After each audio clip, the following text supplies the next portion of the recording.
Alright, the AFL season is nearly here, and you know what that means. It's time for some predictions. So in this video, I'm going to go through every single position on the ladder, tipping where every team's going to finish, going to predict the premiers, the runners-up, and a few awards, the Coleman Medal, Rising Star, and the Norm Smith Medal. We're going to be substituting the Brownlow Medal out this year for the Coach's Champion Player of the Year award, because honestly, I've stopped taking the Brownlow Medal seriously. The Coach's Award is, and even the Players MVP Award, either one of them is a much better representation of who the actual best player of the year is. But yeah, I say without further ado, let's just cut to the chase and get into the predictions. Alright, starting things off from the bottom, I don't think there's an easier tip this year than Richmond winning the wooden spoon. I can't see them finishing anywhere other than last, to be honest. I don't think there's any other club in contention. They have a significantly worse list, in my opinion, than any other team in the AFL right now, and they're dealing with some injury issues, just as they did for the whole of last year. Sam Lawler, their number one draft pick, is going to be out for potentially the first month or more with that broken jaw. They've got a few players still recovering from ACL injuries that were sustained last year. And, well, they traded away 4 of their better players, Shai Bolton, Liam Baker, Jack Graham, and Daniel Rioli, their best and fairest winner last year. They're obviously not aiming for a premiership this year. They're going to try and get as many games into the kids as possible, and as such, they're going to be sacrificing a few wins. A lot of wins, actually. I don't see them really winning many more than, I think 3 is honestly their limit. Their list is, it's not great, but they're clearly playing for the future, and I don't think they'll mind winning another wooden spoon this year. But yeah, I don't see them going anywhere this year. Alright, next up, I've got the Eagles in 17th. I toyed with placing them a little bit higher up in my predictions, but I just couldn't justify it with how bad they were last year. They were definitely better than they were in 2022 and 2023. They showed a few promising signs, but in between those good wins, there was just a lot of rubbish performances. They started off the year terribly. They had a patch in the middle of the year where they were just trash, and their final game of the year was awful. Down by 100 points at halftime is never a great thing.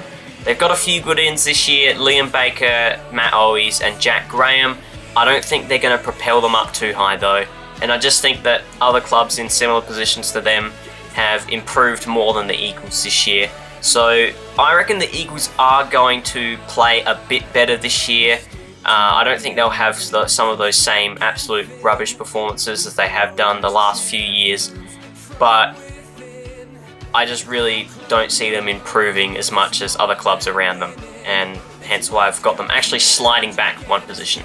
So I could easily see them finishing higher, but I just couldn't justify putting them up too high on the ladder. Alright, next up, Essendon. I don't think this is going to be a popular tip. I honestly didn't really know where to put Essendon. Their list has gone backwards. They got rid of Jake Stringer. Now, that might help their culture problems out a bit, but I don't know if it's going to help out their performance short term. Maybe it was for the betterment of their younger players not having his bad influence around, but he was still a pretty good player. He kicked something like 42 goals last year, and he could be a real match winner at his best. So they're not going to have that.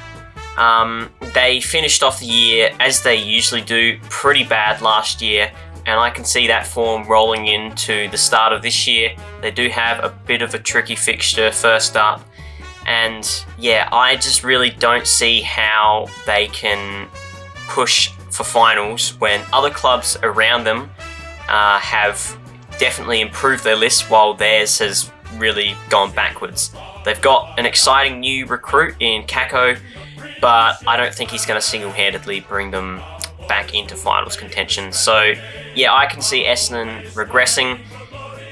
I don't think they're going to be like terrible, but I just think they're going to be a bit of a disappointment this year.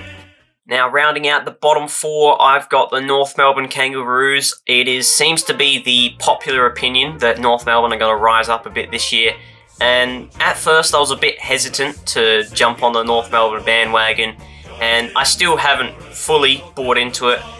I can see them potentially, absolute best case scenario, maybe 7 or 8 wins, but I think more likely they're going to be probably still finishing bottom 4. But I definitely think we'll see some improvement this year. They brought in Caleb Daniel, Luke Parker, and Jack Darling. Parker and Darling are going to give them good depth in the midfield and forward line. Nick Larkey's been doing it all on his own for the last few years. He needs a sidekick, and Jack Darling, while definitely not in his prime, is going to be able to help out in that scenario. So I think it'll really benefit their forward line, having someone to almost play decoy to Nick Larkey. He hasn't really had that in the last few years. So it's nice that they've now got a genuine key forward combo up there. Caleb Daniel is going to allow for Harry Sheasel and Colby McKercher to play more forward and midfield time, where they are going to be most damaging. So that's definitely a good in as well. And I think we're starting to see their crop of really talented young players really start to take steps forward in the right direction. So yeah, I can definitely see North Melbourne improving this year. They just have to avoid the bottom 2 this year. I think if they manage to rise up the ladder, even a couple positions like I predicted them to do, that's a massive success. And if they can sign LDU, then there's definitely good things ahead in North Melbourne's future. Alright, this one's going to be a really unpopular one, I think.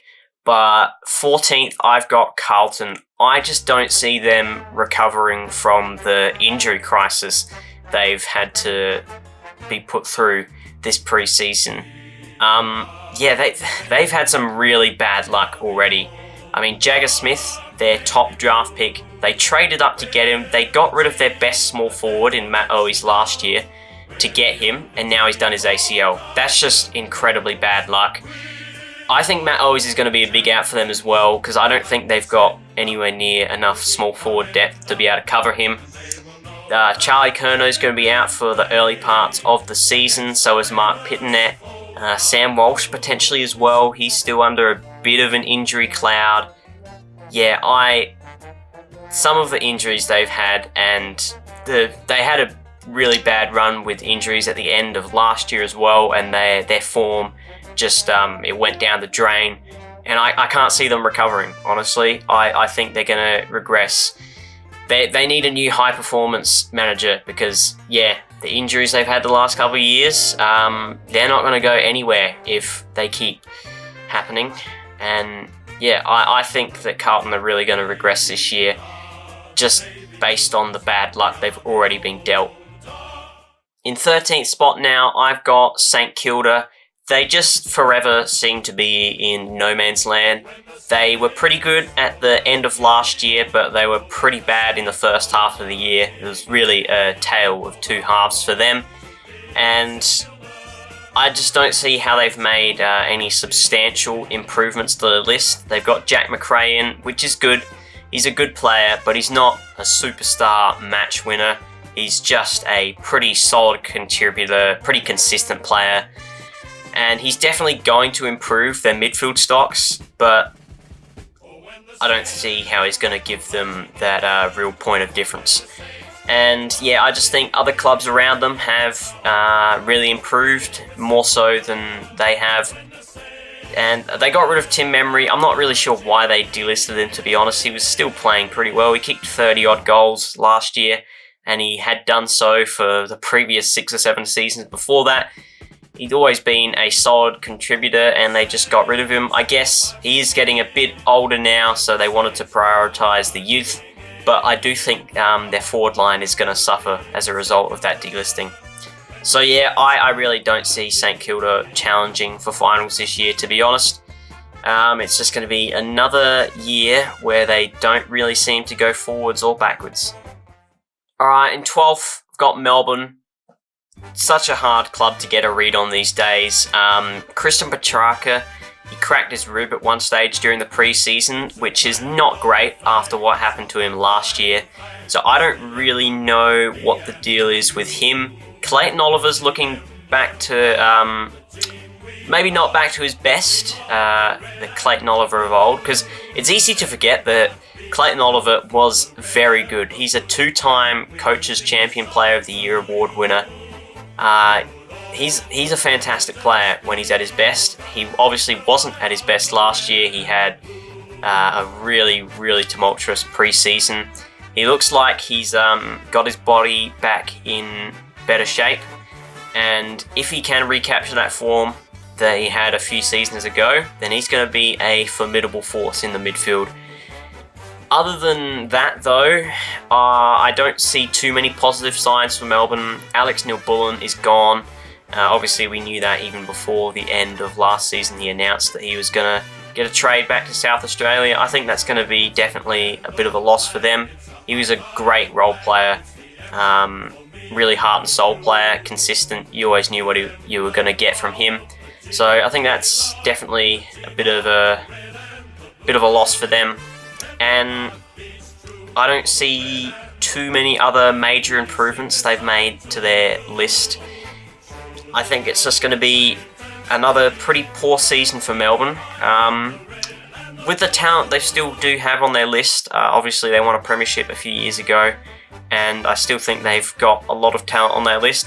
They definitely could push back up, but like I've said with a couple other teams already, I just think that other clubs around their position on the ladder last year have made some significant improvements, whereas they haven't really.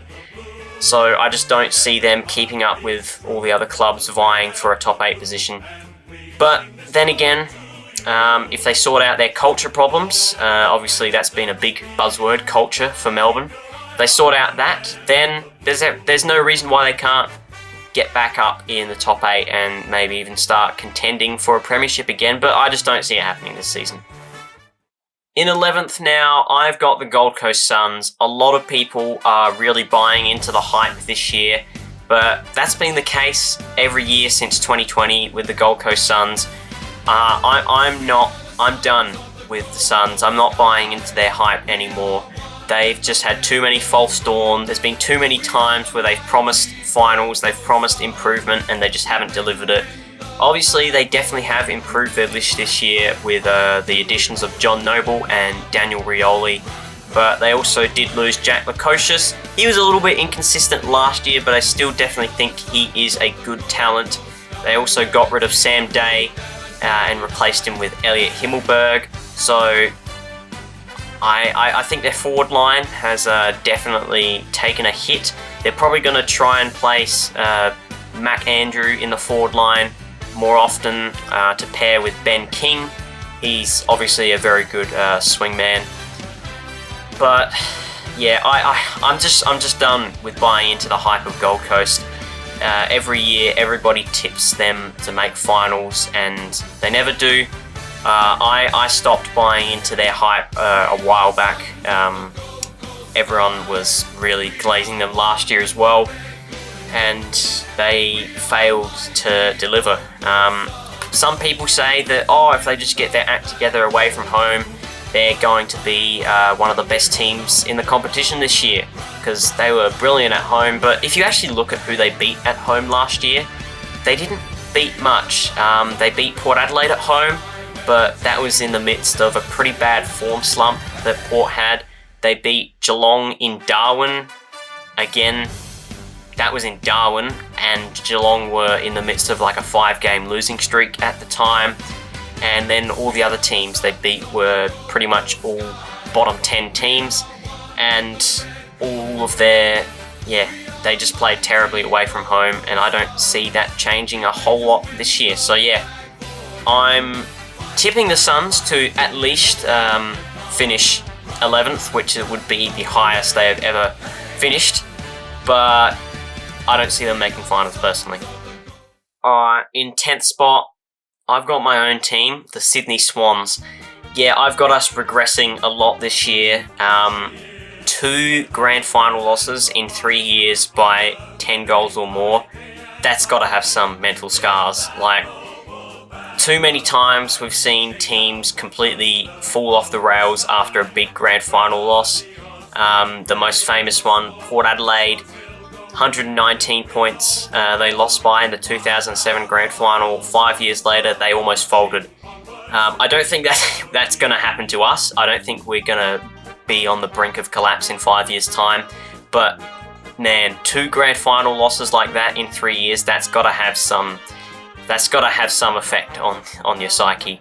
Obviously, after we lost the 2022 Grand Final by 80 points, we barely made the finals the next season, and we only made finals because of one costly, for Adelaide anyway, goal umpiring decision.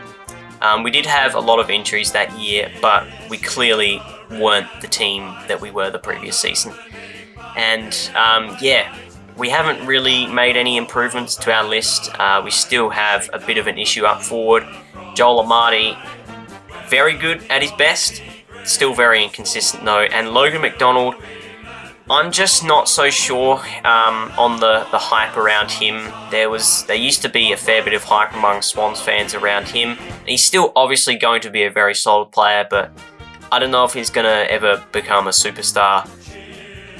And, well, maybe under Dean Cox we can formulate a new game plan, but clearly by the end of last year we got figured out. So hopefully Dean Cox can really reinvigorate us, and I hope we don't finish 10th, but I just can't see us not regressing after what happened in the Grand Final last year. It just, too many times you see teams fall off the rails after losses like that, and I think it's going to be no different with us this year. In 9th spot now, I've got Bevo's boys, the Bulldogs. You can never get a good read on this team. They're so wildly inconsistent from year to year and from game to game. They really do have one of the most talented lists in the AFL, but they just never seem to be able to find consistency or cohesion. Luke Beveridge is always chopping and changing that team. Some of his positional changes are very good, some of them not so. And I just think that they can really never find that team cohesion that they need to play good footy all year round. And I really don't know where else to put them. So I'm just going to stick them smack bang in the middle of the ladder, just missing out on finals. I really don't know how to read the Dogs. They've obviously had all the drama with Jamal Ugle-Hagan throughout the preseason. So I could definitely see him struggling this year, and if he does struggle, then that's a big blow for them, because he is definitely their most talented forward. If he's not at his best, then the Dogs definitely aren't going to be at their best. So yeah, I've got them finishing 9th. Alright, top 8 time. In 8th, I've got the Giants, so sliding down a bit from where they were last year. Obviously they finished 4th and then got bundled out in straight sets.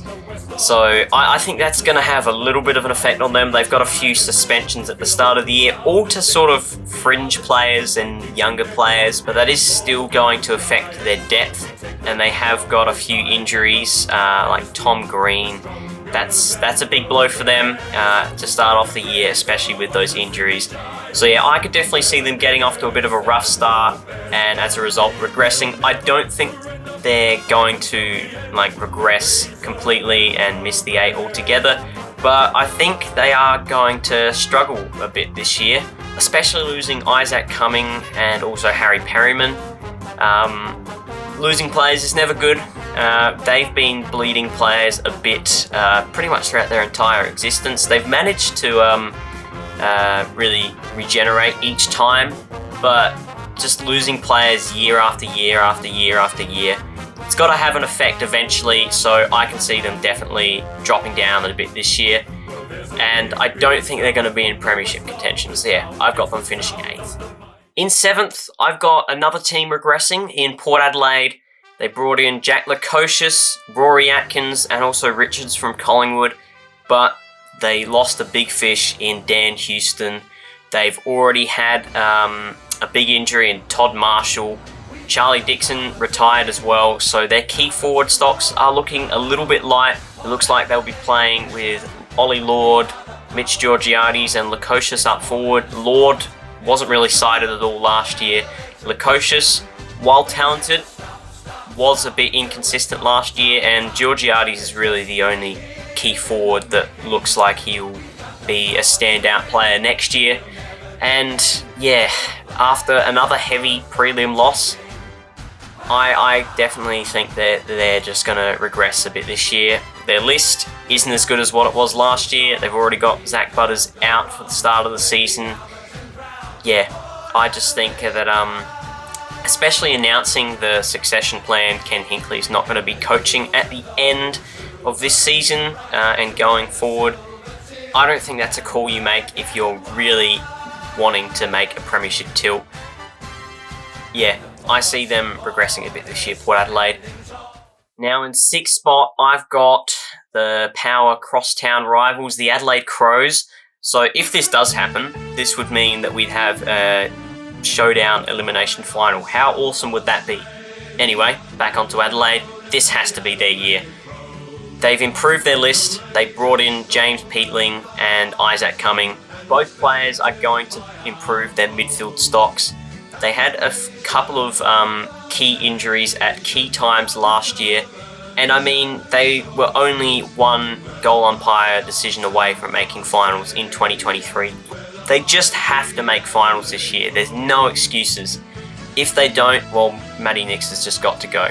They now have talent across pretty much all lines. I don't see any reason why they don't make finals this year. I think they could even push for a top 4 finish, but they just have to make finals. There's no two ways about it.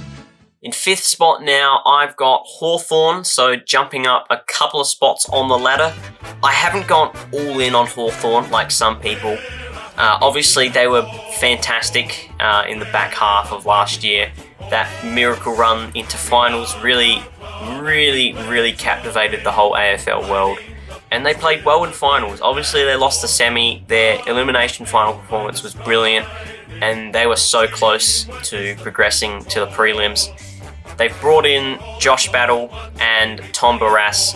Both players are definitely going to improve their list. Their backline was probably their weakest area, and especially their key backs. Well, that's been sorted out now. But I'm not going to go all in on Hawthorn yet. They still do have quite a young list. I think that some of those youngsters that really broke out last year maybe could just regress a little bit.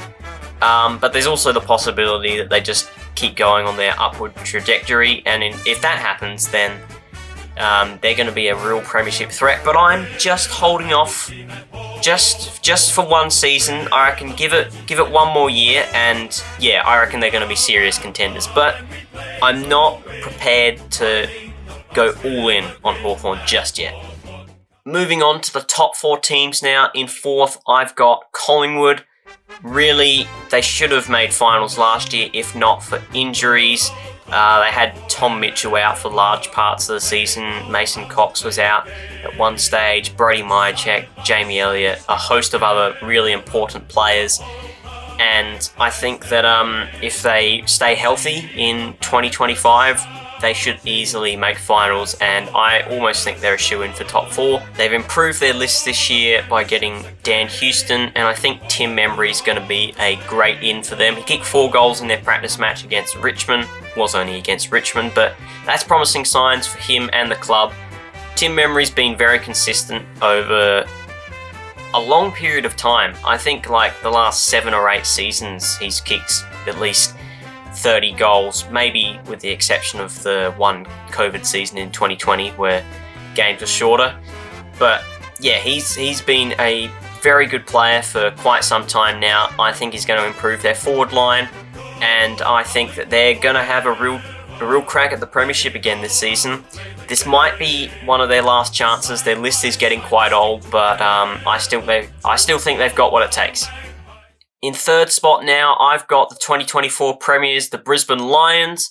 I think they might regress a little bit this year, which is weird to say considering they finished 5th last year. So this is actually 2 spots higher than what they finished in 2024. And yet I'm saying they're regressing. Weird stuff. But without Joe Danaher, I think that is going to pose some problems for them. They did bring in Sam Day, who's obviously not quite the player of Danaher's calibre. but they do have a few important ins. They've got Kadeem Coleman back, along half-back. They've got Lincoln McCarthy back. They had like 4 or 5 ACL injuries last year that are all going to return this year, and that's only going to improve their list, but they still do have the big question of how do they fill the void of Danaher. They're going to have to spread the load amongst a few players, Hipwood, Logan Morris, Sam Day, as I said before. So yeah, their forward line's going to suffer a bit because of Danaher's retirement, but they've got players back across the other lines who are definitely going to improve their team. So I still think they're going to be premiership contenders this year, but I don't think they're going to be quite as good as they were last year. Alright, moving into the top 2 now, and I've got in second place Fremantle. I'm going all in on them this year. I think that they're going to be genuine premiership contenders. Really, they should have made finals. They could have even challenged for top 4. They were actually on track to make top 4 at one stage last year, but then they had quite a bad end of season choke. But their list is pretty stacked across all lines. Their midfield, they've got brilliant players in Brayshaw, Sarong and Hayden Young in there. And their forward line now, that was always a weak point of theirs, but Jai Amos and also Josh Tracy, and they've got quite a good mosquito fleet of small forwards as well. Their backline's solid as well. Luke Ryan, Alex Pearce, when he's not injured, is one of the best defenders in the league. And yeah, I see no reason why they don't challenge for the premiership this year. They've brought in Shai Bolton, who's obviously going to improve their list. I think they've got what it takes. If they don't make top 4 this year, honestly, I'll be very surprised. But if they fail to make finals, that is a complete and total utter failure. But I really see them pushing for top 4, top 2, and they're going to have a real crack at the premiership this year, I reckon. And finally, for the top spot, I've gone with perhaps the most basic option in the Geelong Cats. I mean, really they played off in what was the real grand final last year, that prelim against Brisbane, because if they had have won that game, they would have won the premiership. Sydney weren't beating anyone on that day. We were quite embarrassing. So yeah, I think Geelong, they realistically were only a couple kicks away from winning the flag last year. They brought in Bailey Smith, who has looked fantastic in the pre-season, and I see no reason why they aren't contending for the premiership again this year, so I've got them top of the ladder. It's probably the most basic option I could have gone with for top spot, but I really think they are the best team in it this year. Alright, that is the ladder predictions portion of this video over. Now it's time for the big reveal. Drum rolls please. My AFL premiers in 2025, it's Geelong. It's gotta be Geelong. I don't want it to be Geelong, but it's gotta be Geelong. They, realistically, like I said before, they were this close to winning it last year. They played off in the real grand final last year and were very close to winning it. And with the addition of Bailey Smith, I see no reason why they don't go one step further and actually win it all this year again. Runners up, I'm going to go Brisbane to make their 3rd grand final in a row. This one they're going to lose, however. Yeah, I just think that Geelong are the complete team this year. Brisbane, I think they're going to struggle to win it all without Danaher. They're still going to be a very good team, but he was a massive reason of why they won the flag last year, and with him gone, I just think that they're going to just fall short. Alright, the awards now. So, first of all, Coach's Champion Player of the Year award, because remember, we're not doing the Brownlow medal. I've given up on the Brownlow medal. There's other awards that are better representations of who the actual best player of the year are, and one of them is the Coach's Champion Player of the Year award, who I'm going to tip Will Ashcroft to win it. I think he was exceptional at the end of last year when he came back in from that ACL injury. He's had a full preseason this time. He won the Norm Smith medal. He was brilliant as well in that semi-final win against GWS. He was the unsung hero of that game. everyone's going to remember Joe Danaher's performance, but Will Ashcroft was arguably just as good in my opinion. And I think now he is going to take that form from the end of last year, and he's going to get better. With a full preseason under his belt, I see no reason why he isn't the best player in the competition this year. Coleman medal, I'm going to go with Jeremy Cameron. He's been the best key forward in the competition the last few years. He hasn't won a Coleman medal with Geelong. Obviously, he did win one at GWS. He's been playing a lot up the field as that high-roaming centre-half forward type player with Tom Hawkins in the team. But Hawkins is retired now, so he's going to have that forward 50 all to himself, and I think he's going to be kicking bags for fun. I reckon a good, solid 75 goals from Cameron in the home and away season should lock up a Coleman medal for him, his second of his career. Rising Star Award, I'm going to go with Will Ashcroft's brother, Levi. From all we've heard about him, he is a star in the making. Some people have said that he is better than Will Ashcroft when he arrived in the AFL system.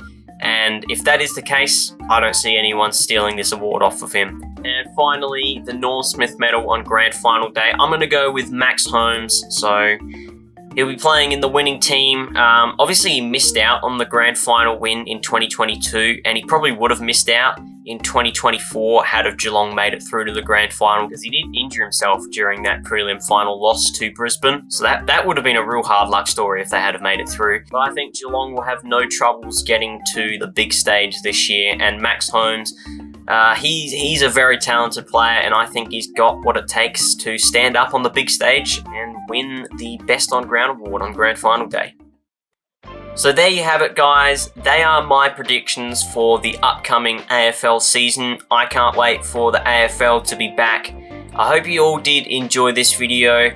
I'm not at all confident in my predictions this year. I never am, but this year especially, I'm not confident that these are going to be anything close to what actually happens in the season that is about to get underway. I don't know. I feel like once I come back to these in about 7 months' time, I have a dreadful feeling that they're just going to be like the worst set of predictions you'll ever lay eyes on. But anyway, if you did enjoy this video, please leave a like and subscribe to the channel. Comment down some of your predictions in the comment section below, and I'll see you all in the next one. Bye.